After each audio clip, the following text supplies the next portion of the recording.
how to buy Harold Solana token. So this token came under the symbol of Harold.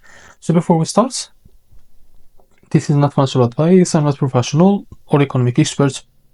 So before investing in any project that you found on my channel, please do your research. And also, there's referral codes down in the description. You can get free money, rewards on crypto with the best referral codes. Simply use the codes below, fund your account, and enjoy the benefits. Check them out in the description box.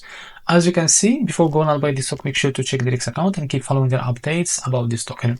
Now, one of their updates, as you can see, this token is listed on the MEXC. So now it's live to trade on MEXC.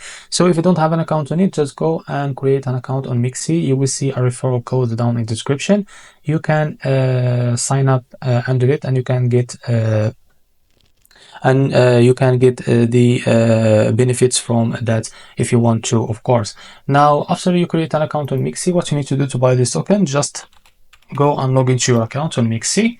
Now, as you can see, this post, they make a mistake here. This is not the name of the token. The right name is this, is it Harold? So they make a mistake on this. Now just copy the name, as you can see. Now paste it here. Now after you paste it, you will see Harold to USDT. Now click on it. Now what you need to do here, after that, go to this buy section, select the limits or markets. Now here type how much you want to buy. Of course, I don't have any fund, I can't see here, but for you, just type how much you want to buy. You will see here the equivalent of USDT by this token. After that, click on buy now and you will be buy it on your account. Now if you select the market, just drag this to set how much of percentage of USDT that you have in your account to be able to buy this token. After that, click on buy and you will be able to buy this token on your MEXC account. So this is how to buy the Harold token. If you find this very helpful, please like and subscribe. See you next video.